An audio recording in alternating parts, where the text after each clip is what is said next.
Media మిత్రులందరికీ మరొకసారి కృతజ్ఞతలు. రెయిన్ మూలంగా ఒక 10 మినిట్స్ లేట్‌గా వచ్చాను. మామూలుగా ప్రీ రిలీజ్ ఈవెంట్‌లలో లాస్ట్‌కి హీరో మాట్లాడతారు. మీకు అందరికీ తెలుసు కదా! ఈ ఈవెంట్‌కి మా గణేష్ అన్న హీరో కాబట్టి ఆయన మేము లాస్ట్‌లో మాట్లాడమని చెప్పాను. అందుకే ఖచ్చితంగా. ఒక చిన్న 'గబ్బర్ సింగ్' తర్వాత ఆహ్, ఈ పుష్కర కాలంలో మా రైటర్ రమేష్ రెడ్డి గారు చెప్పినారు. రమేష్ రెడ్డి గారు నాకు కేవలం రచయిత మాత్రమే కాదు, నాకు మార్గదర్శి, నా గైడ్, నాకు ఒక పెద్ద అన్నయ్యలాగా. నేను అసిస్టెంట్ డైరెక్టర్‌గా ఉన్నప్పటి నుంచి నువ్వు డైరెక్టర్ అవుతావు అని చెప్పి నన్ను ప్రోత్సహించిన వ్యక్తుల్లో టాప్ లిస్ట్లో ఉండే వ్యక్తి రమేష్ రెడ్డి గారు. ఆయన ఇవాళ ఇక్కడ రావడం చాలా ఆనందంగా ఉంది.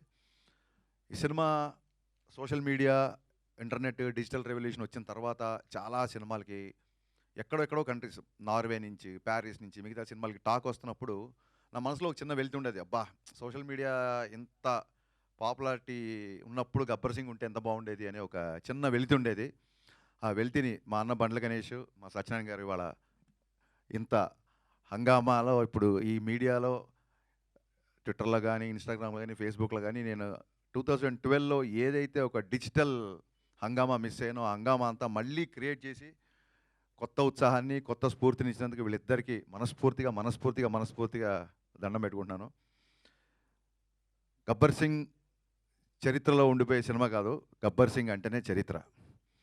No doubt about it. ఒక సినిమా జీవితాలు మార్చేసింది అంటారు చూసారా, అలాగా నాకు కానీ, బండ్ల గణేష్ గారు కానీ మా జీవితాలు మార్చేసిన సినిమా 'గబ్బర్ సింగ్'.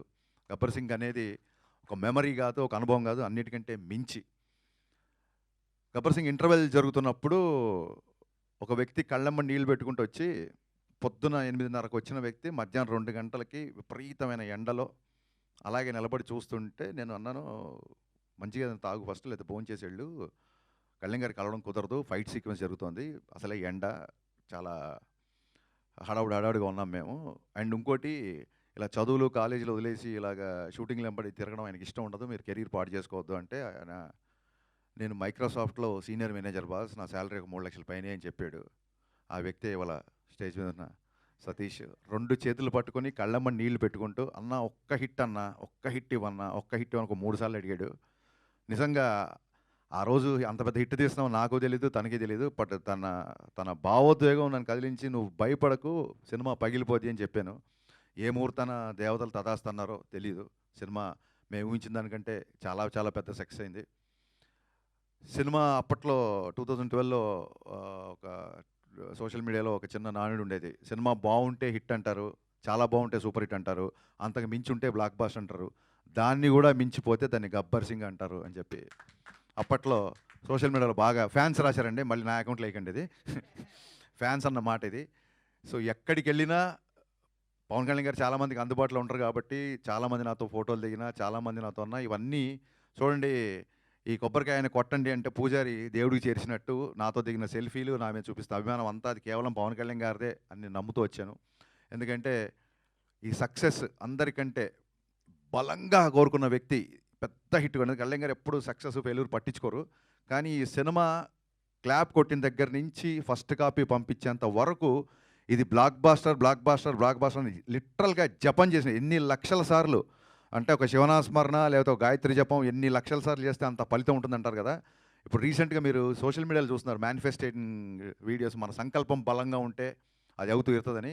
అంత గట్టి సంకల్పం, నాకంటే కూడా పెద్ద సంకల్పం, కళ్యాణ్ గారి కంటే కూడా గట్టి సంకల్పం ఉన్న one and only person Bandla Ganesh గారు. 24 అవర్స్ ఫోన్ చేస్తే హలో అని అడగదు, అన్న మన సినిమా బ్లాక్ బాస్టర్ చెప్పండి ఇప్పుడు ఏంటి అని. ఫస్ట్ హలో బదరు బ్లాక్ బాస్టర్, ఫోన్ పెట్టే ముందు బ్లాక్ బాస్టర్. ఎంత అంటే అర్జునుడి బాణం అర్జునుడి గురి ఒక కన్ను మీద ఉన్నట్టు blockbuster, hit super hit అంటే కూడా మా రైటర్ గారు ఎప్పుడన్నా ఎడిటింగ్లో చూసి, ఏమంటే ఇప్పుడే అంతాక్షరి సీన్ చూసాం అదిరిపోయిందండి, మన సినిమా హిట్ అవుద్ది అంటే ఆయన కోపం వచ్చేసేది. హిట్ ఏంటన్నా, హిట్ ఏంటి, హిట్ కోసం చేస్తున్నాం మనం, బ్లాక్ బాస్టర్ అన్నాడు. ఎవరైనా రైటర్లు అన్న మీ సూపర్ హిట్ అన్న ఆడియో అంటే సూపర్ హిట్ ఏంటి, బ్లాక్ బాస్టర్. అసలు కరిచేసేవాడు మనుషులు లిటరల్గా. నిజంగా పవన్ కళ్యాణ్ గారిని ఇంటికి వెళ్ళి దగ్గరుండి షూటింగ్ సెట్కి తీసుకొచ్చి, అలాగే డబ్బింగ్ తీసుకొచ్చి 3 గంటలకి రాత్రి 4 గంటలకి కూడా డబ్బింగ్ చెప్పిన సందర్భాలు ఉన్నాయి. లాస్ట్ మినిట్లో గుర్రంది యానిమల్ సర్టిఫికేట్ వస్తే ఓ పక్క ఈయన ఢిల్లీకి వెళ్ళి ఓవర్ నైట్లో అక్కడ ఢిల్లీలో పని చూసుకొని, అదే రోజు ఇక్కడ సెన్సార్ ఉంటే మళ్ళీ డైరెక్ట్గా ఎయిర్పోర్ట్ నుంచి ప్రసాద్ ల్యాబ్కి వచ్చి, నాకు తెలిసి సెట్లో నేను ఎంత కష్టపడ్డానో సెట్ బయట నాకంటే డబల్ కష్టం బండ్ల గణేష్ అన్న పడ్డాడు. హీ డిజర్వ్స్ అనిపించింది. ఒక టైంలో ఈ వ్యక్తి ఇంత తపన పడుతున్నాడు కదా, నా కోసం కళ్యాణ్ గారి గురించే కాదు, బండ్ల గణేష్ గారి కోసమన్నా గబ్బర్ సింగ్ బ్లాక్ బాస్టర్ అవ్వాలి అన్న ఒక ఫీలింగ్ యూనిట్లు అందరిలో క్రియేట్ చేశాడు. అలాగే నేను చాలాసార్లు చెప్పినట్టు మా కెమెరామెన్ విన్సెంట్ గారు ఎక్స్ట్రాడినరీ సపోర్ట్ చేశారు.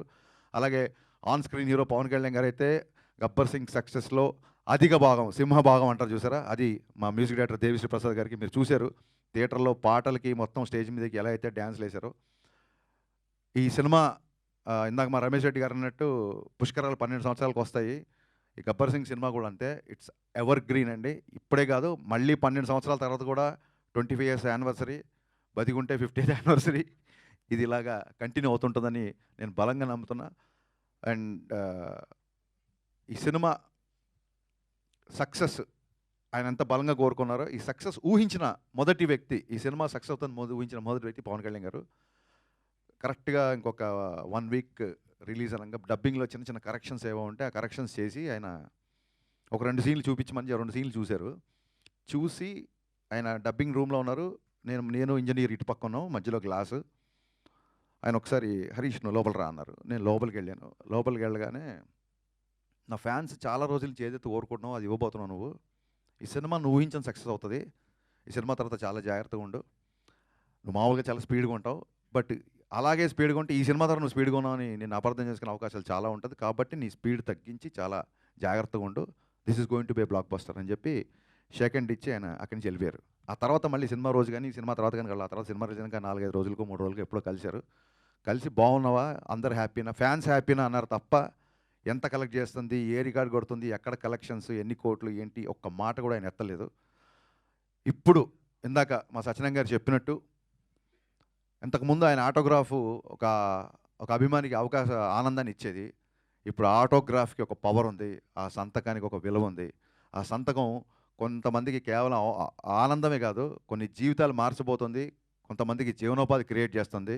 అంత పవర్ఫుల్, అంత శక్తి ఆ సంతకానికి ఇచ్చిన ఆ భగవంతుడికి, దాన్ని నిర్విరామంగా కృషి చేస్తున్న మన డిప్యూటీ సీఎం పవన్ కళ్యాణ్ గారికి ఎంటైర్ గబ్బర్ సింగ్ యూనిట్ తరఫున మనస్ఫూర్తిగా జన్మదిన శుభాకాంక్షలు చెప్తూ long live Pawan Kalyan. Thank you.